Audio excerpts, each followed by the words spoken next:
Alright, just setting up the camera, and okay, we're on. Yo, what is going on, guys? It is me, Spring Johnny, and welcome back to another Exploring Haunted Places video. So in our last video, we explored an abandoned shopping mall, and that got 1.1k views. That is amazing! You know, usually I get 200 to 300 views on my videos, because I'm a small channel and stuff, but 1.1k views, that is amazing. It just, it shows that you guys, like my videos. And, that means a lot to me. Thank you so much, guys. You're the best. So that is why, as a special thank you, we are going to be exploring the abandoned Freddy Fazbear's Pizzeria. That's right. So yeah, you probably know about the restaurant. It is quite infamous, after all. But we don't need to worry about that. So yeah, it's been quite a while since it was abandoned, and we're going to have a little look around and see if there's anything inside. So yeah, and when I mean by we, I mean me and my friends. So in case you're new to the channel, let me introduce you to my friends. So yeah, I'm with Carl. Hey, I'm with Hank. Hi. I'm with Millie. Wait, what? I mean Max. I'm with Max. Not.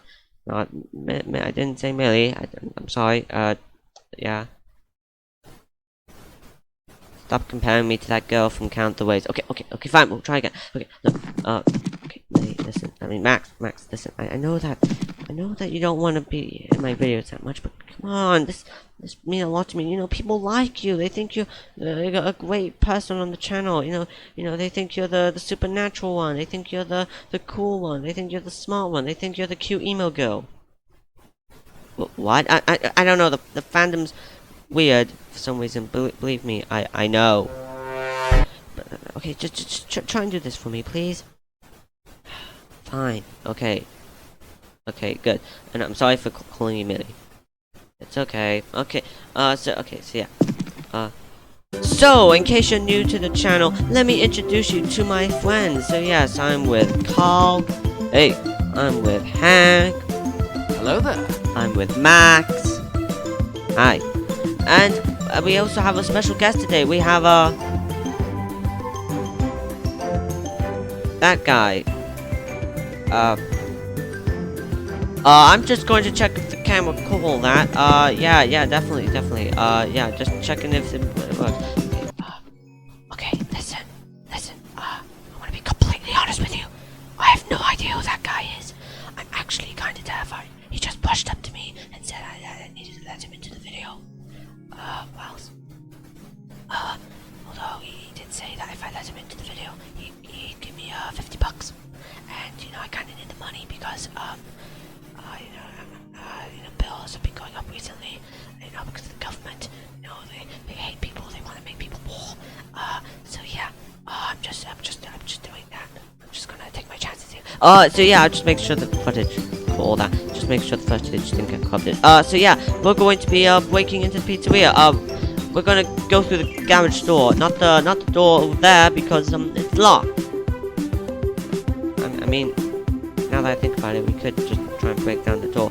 But you'll want to see me break down the garage door, not the regular door. So yeah, everyone keep an eye on the camera because we don't want it to be, we don't want to lose it, alright?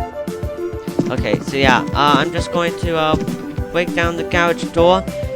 Just trying to unlock it. Alright, here we go.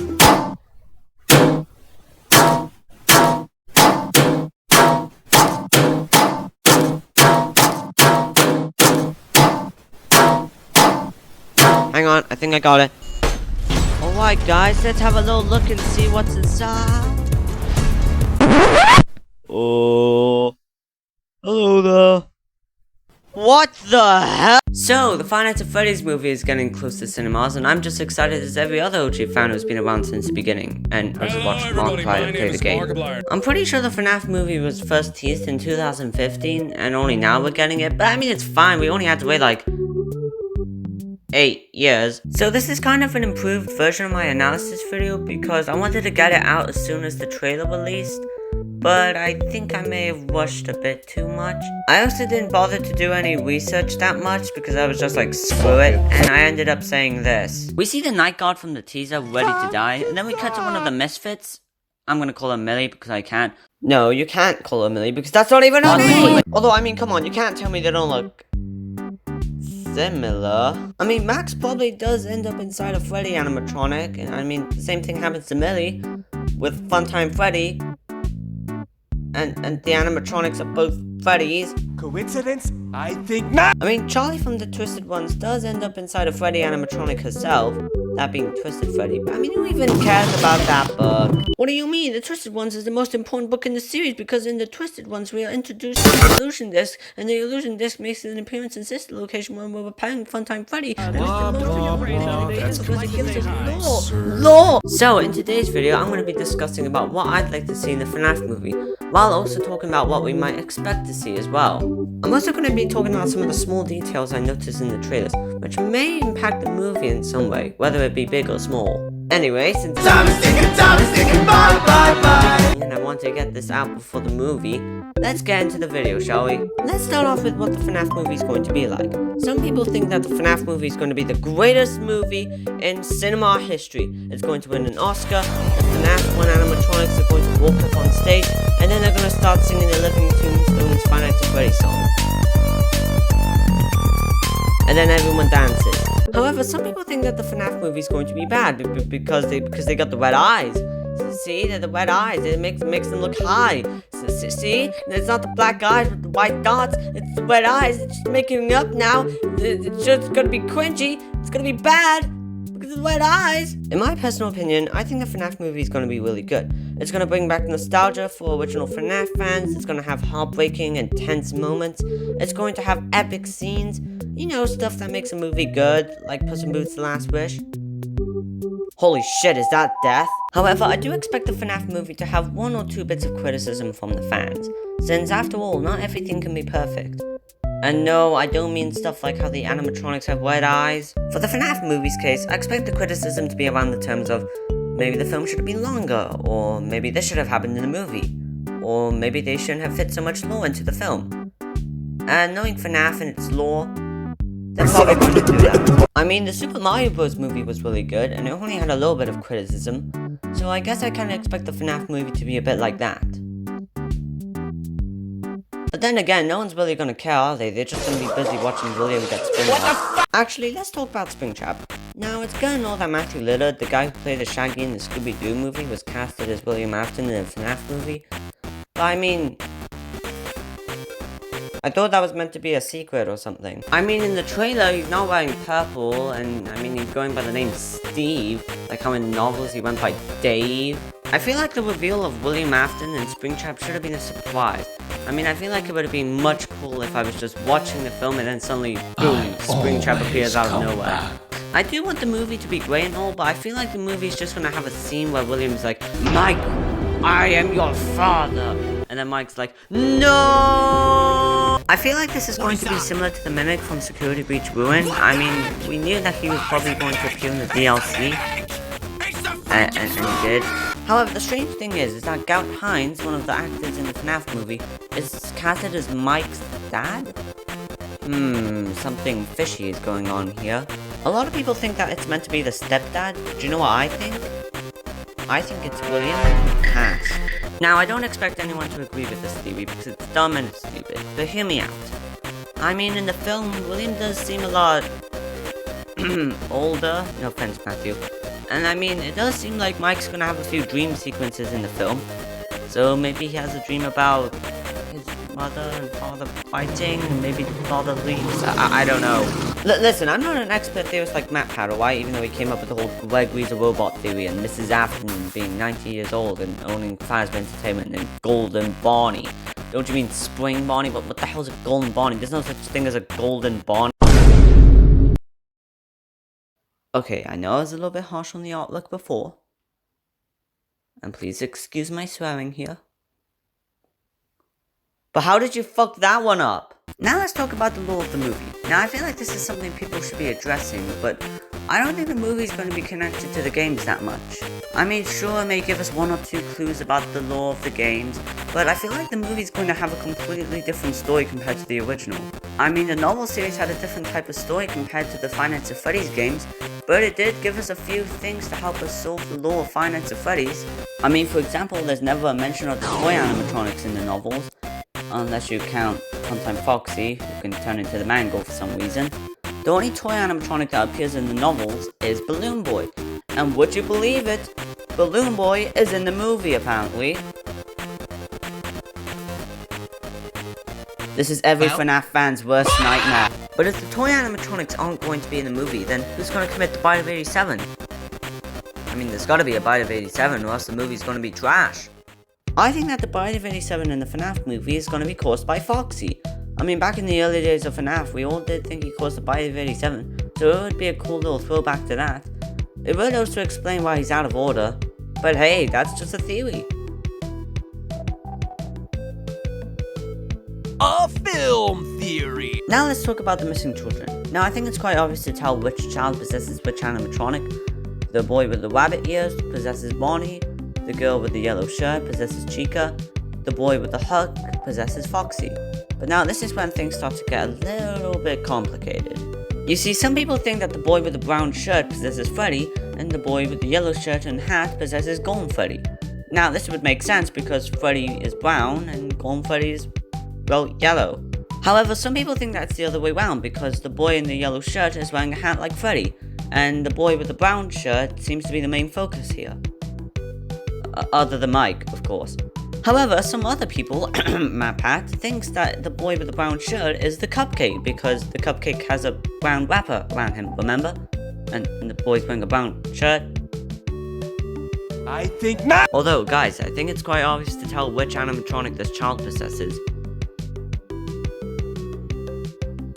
Sparky the dog. We have found a poster that may represent or resemble Sparky the dog. Now let's talk about Abby's importance to the film. Now, if you don't know, Abby's supposed to be the little sister to Mike, and a lot of people believe that Abby is the movie adaptation of Elizabeth because Abby is an anagram for baby. And we all know about Elizabeth possessing Circus Baby. I mean, then again, Abby is also an anagram for Yabba. Holy shit. In one of the trailers, Abby is looking at a bunch of drawings made by children. Now that seems normal, right? But then I remembered something. The exact same thing happens in Five Nights at Freddy's The Silver Eyes. Okay, I know I've been talking about the novels a lot, but hear me out. In one of the pages of the book, Jason, Marla's little brother, looks at a bunch of drawings made by children. Nothing too special happens here. That is, until the drawings start to move. As Jason watched, the drawings started to form a type of story. On the first drawing, a child is sitting alone. In the second drawing, Bonnie, or Spring Bonnie, appears behind the child. In the next drawing, Bonnie snatches the child, lifting him from the ground. And in the last drawing, the child is screaming. In the graphic novel version, however, it's a little bit different, where it's Spring Bonnie playing with a child until he decides to snatch him away. And that is why Spring Bonnie is my favorite animatronic in the Five Nights at Freddy's series. I feel like that in this scene, the same thing's going to happen to Abby. She's probably going to notice the drawings on the walls made by the children that used to come to the pizzeria. That is until maybe she starts hallucinating, and she starts seeing the drawings move. As she watches, a yellow rabbit doodle, Spring Bonnie, moves across to the different various drawings. As he does this, a child decides to follow him. Soon enough, 5 kids have gone to follow Spring Bonnie. And once they're alone, he kills them. Either that, or Abby's just so bored she decided to look at the drawings for some reason. Golden Freddy! At the end of one of the trailers, Corey X Kenshin, the taxi driver, decides to see who is in the taxi with him. And to his surprise, it's Golden Freddy. So a lot of people have theorized about who Golden Freddy can be possessed by. Some people think it's Michael's brother, because in one of the trailers we see him get kidnapped, and maybe he gets killed, and then he possessed Golden Freddy. I don't know. Some people think that he's possessed by one of the missing children, presumably the one with the gold shirt and the top hat, like Golden Freddy. However, some people think it might actually be Abby who's possessing Golden Freddy, because they're sitting next to each other, and you know, they seem connected as one. Yeah. Well, I guess that would debunk the whole Abby being Elizabeth theory. Although I think I actually know who possesses Golden Freddy. Look at his eyes. Now, unlike the other animatronics that have red eyes and all, Golden Freddy has 2 black eyes, with one of them being glowing blue iris. And who do we see have something like that? It's Sans the Skeleton. Golden Freddy is possessed by Sans the Skeleton.